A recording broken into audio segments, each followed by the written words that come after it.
এখন এই গ্রামে-গঞ্জে গেলে দেখা যায় যে আসলে তারা ব্যাংক থেকে ঋণ নিতে চান না, তার কারণে এমনিতে তাদের প্রফিটই হয় না 16-17%, কিন্তু তাদের হয়তো ইন্টারেস্ট দিতে হয় আরও বেশি। এই মুহূর্তে দেশের যে ইকোনমিক এন্টারপ্রাইজ, যেটা লাস্ট যে আমাদের ইকোনমিক সেন্সাস যেটা হলো, সেটা অনুযায়ী প্রায় 1,18,00,000 মতো। এর মধ্যে অধিকাংশই কিন্তু ক্ষুদ্র এবং মাঝারি বা অতি ক্ষুদ্র।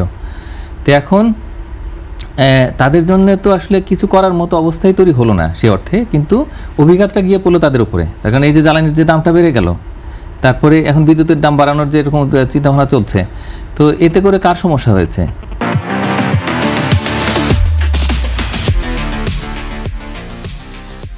সমস্যা সবচেয়ে বেশি হয়েছে কিন্তু এই যে গ্রামে গঞ্জে ছড়ানো যারা হচ্ছে এই ব্যবসায়ী, ক্ষুদ্র উদ্যোক্তা, তার কারণ তাদের যদি একটু জ্বালানির দাম কিছুটা বেড়ে যায়, তাদের কিন্তু উৎপাদন খরচটা বেড়ে যাচ্ছে, আবার ওইদিকে ইলেকট্রিসিটি থাকছে না গ্রাম পর্যায়ে। তো সব মিলিয়ে আসলে যেটা বললাম যে সমস্যার কোনো শেষ নেই। আর আরেকটা বিষয় হচ্ছে যে এই ধরেন সামনে তো বাজেট আসছে, তো আর খুব বেশি দিন কিন্তু দেরি নেই।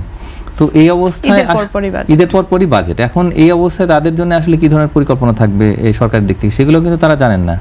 অন্যদিকে একেবারে সবচেয়ে একটা বড় সমস্যা যেটা আপনি প্রথমে উল্লেখ করেছিলেন, যে আসলে যে ঋণের সমস্যা, ঋণের প্রাপ্তি একটা বড় সমস্যা, যে তারা আসলে ওইভাবে পাচ্ছেন না, পান না।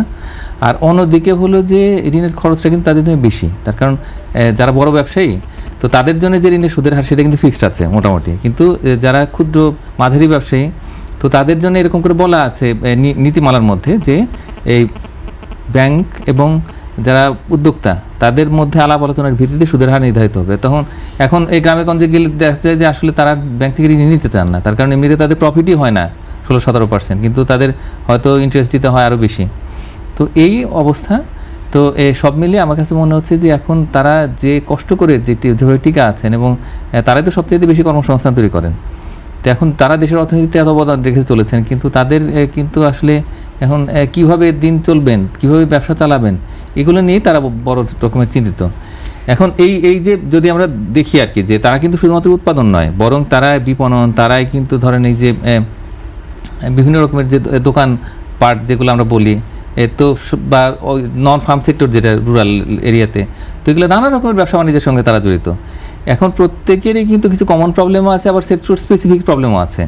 তো এগুলো আমাদের আসলে এখন কম্প্রিহেন্সিভলি দেখতে হবে। এই মুহূর্তে সরকার একটা ভালো কাজ করছে, সেটা হলো যে এই অর্থনৈতিক গতি বাড়ানো এবং ইলেকশন ম্যানিফেস্টো সেটা বাস্তবায়নের জন্য 5 বছর মেয়াদি একটা পেপার তৈরি করছে তারা, এই 5 ইয়ার প্ল্যানের মতো করে।